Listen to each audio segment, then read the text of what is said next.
Corona काल में मोदी सरकार के दूसरे कार्यकाल की पहली सालगिरह का जश्न जरा अलग अंदाज में होगा। मोदी सरकार 2.0 के जश्न के लिए चुना गया है वर्चुअल रैली का तरीका। डिजिटल माध्यम से बताई जाएगी लोगों को सरकार की कामयाबी।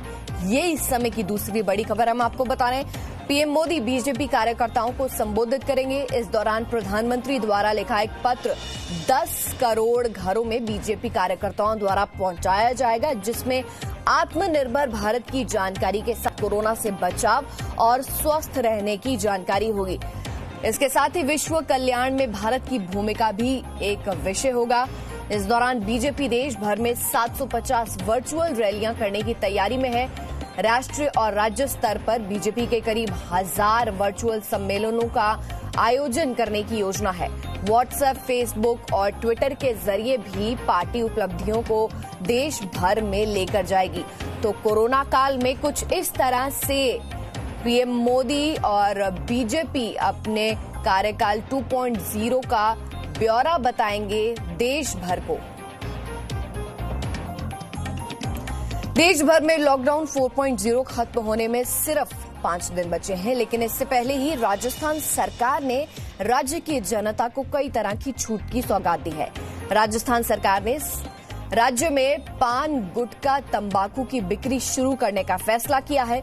हालांकि सरकार ने साफ किया कि कोई भी व्यक्ति इन चीजों का उपयोग सार्वजनिक स्थानों पर नहीं कर सकेगा। आदेश के मुताबिक सार्वजनिक स्थानों पर थूकना अभी भी दंडनीय अपराध है। इसके साथ ही रेड जोन में सार्वजनिक पार्क, टैक्सी और कैब सेवा को भी मंजूरी दे दी गई है। हालांकि इस दौरान सोशल डिस्टेंसिंग और सैनिटाइजेशन जैसे प्रोटोकॉल का पालन जरूरी होगा। और यही नहीं है, गहलोत सरकार ने हाथ रिक्शा, खाने की छोटी दुकानें, जूस की दुकान, चाय की दुकान, ऐसे दूसरे सामान, छोटे छोटे सामान बेचने वाली जो छोटी दुकानें हैं, उनको भी छूट दे दी है। हालांकि इस दौरान साफ सफाई, सोशल डिस्टेंसिंग का पूरा लोगों को ख्याल रखना होगा।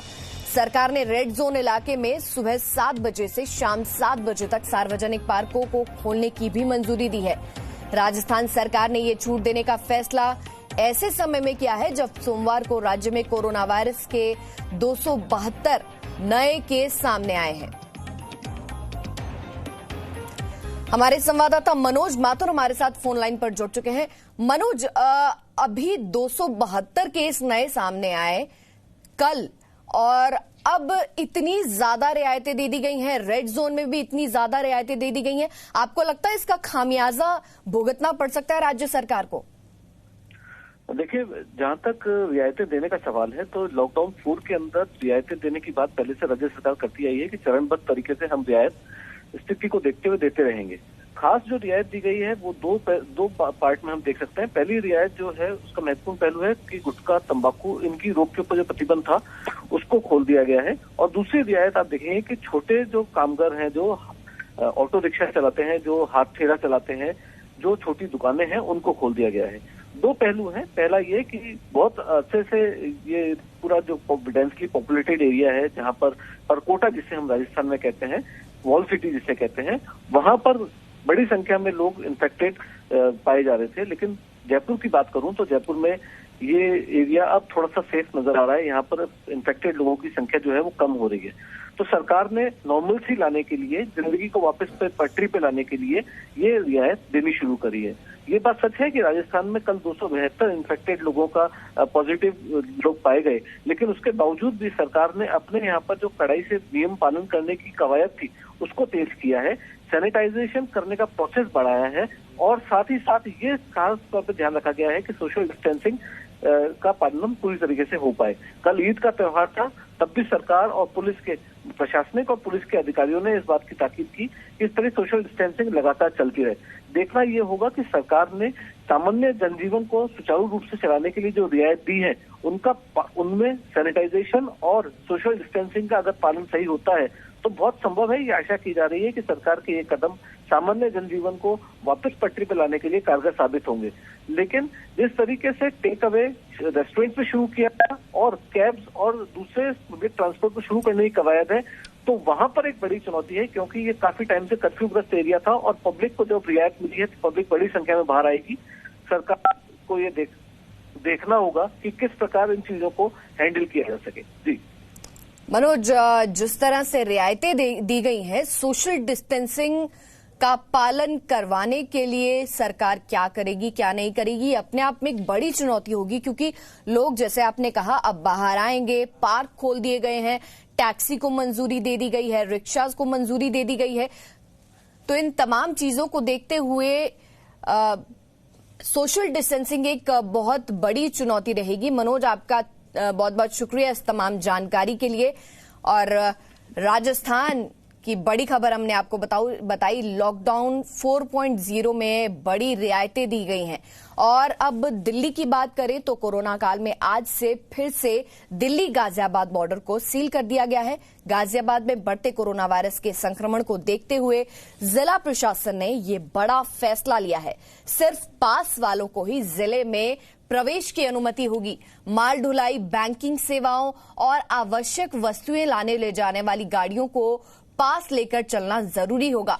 बॉर्डर पर तैनात पुलिस पूछताछ कर सकेगी, पुलिस पास चेक करेगी, तब आश्वस्त होगी, तभी किसी को गाजियाबाद में एंट्री मिलेगी।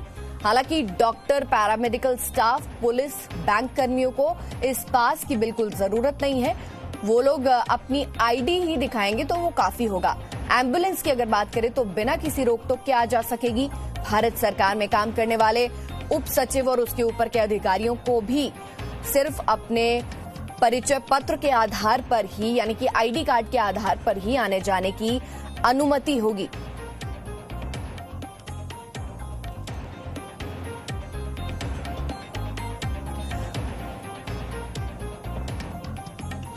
हमारी संवाददाता रूफी जैदी हमारे साथ मौजूद है। रूफी, रियायतें दी गई थी और अब जिस तरह से मामले बढ़ रहे हैं, दोबारा से दिल्ली गाजियाबाद बॉर्डर को सील करने का फैसला लिया गया है और अपने आप में कहीं ना कहीं एक बड़ा फैसला है।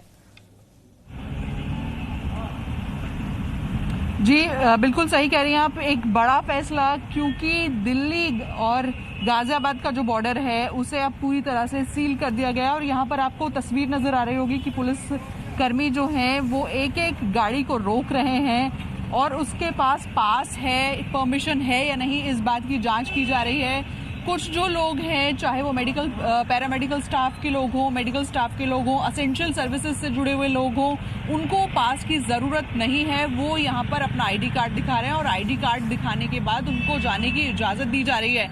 और यहाँ पर एक बड़ी बात यह है कि कुछ महिलाएं अभी से कुछ देर पहले यहाँ पर मौजूद थी जो काम करती हैं गाजियाबाद में, और वो पैदल जा रही थी, लेकिन पुलिस ने उनको जाने की इजाजत नहीं दी और उनको वापस भेज दिया।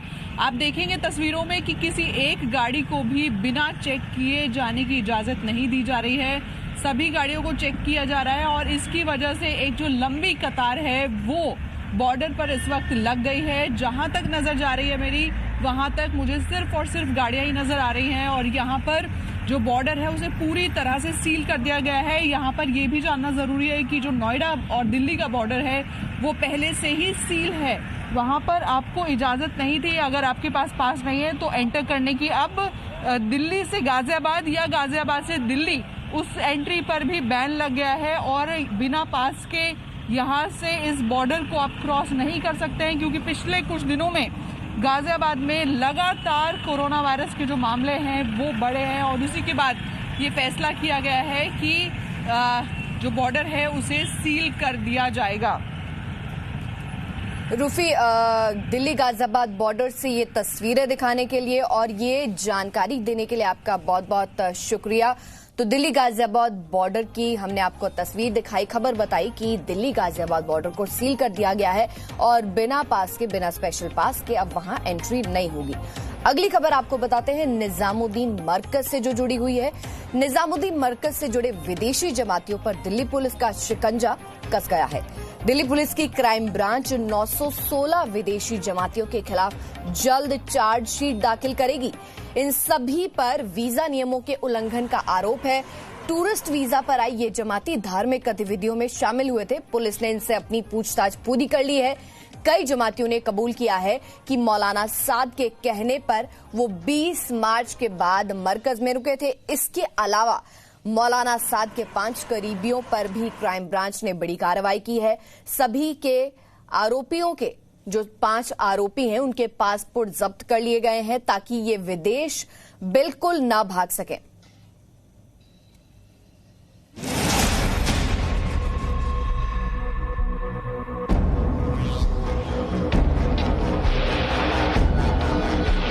दिल्ली में तबलीगी जमात के लोगों का जमावड़ा कर देश के कोने कोने में कोरोना फैलाने के आरोपी निजामुद्दीन मरकज के मौलाना साद पर क्राइम ब्रांच का शिकंजा धीरे धीरे कसता जा रहा है।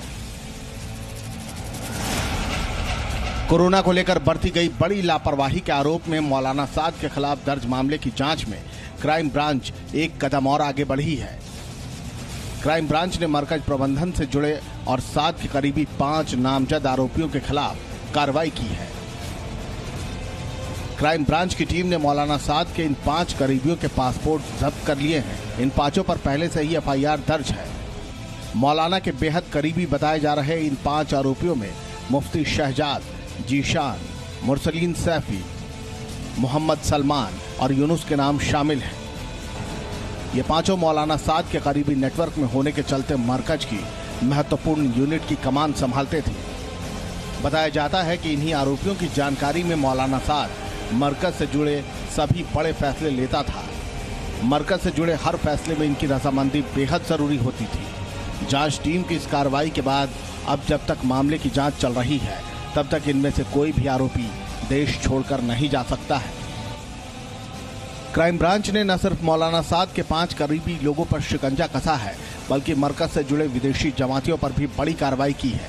सूत्रों के मुताबिक क्राइम ब्रांच निजामुद्दीन मरकज में आयोजित कार्यक्रम में शामिल हुए विदेशी जमातियों पर भी शिकंजा कस रही है। क्राइम ब्रांच 916 विदेशी जमातियों के खिलाफ चार्जशीट दायर करेगी। विदेश से आए इन जमातियों पर वीजा नियमों के उल्लंघन का आरोप है।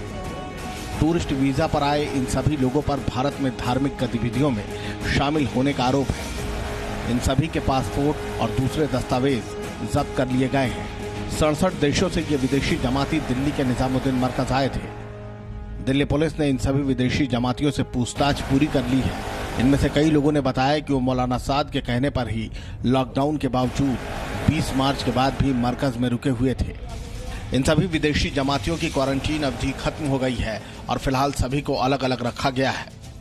सरकार ने अप्रैल महीने की शुरुआत में वीजा शर्तों का उल्लंघन कर तबलीगी जमात की गतिविधियों में शामिल होने के कारण 960 विदेशियों के नाम ब्लैकलिस्ट कर दिए थे और उनके वीजा को रद्द कर दिया था। Bureau report, ji media. No signal, no worry. Presenting Z News app with live TV, latest updates and expert opinion. Available on Google Play and App Store. Download it now.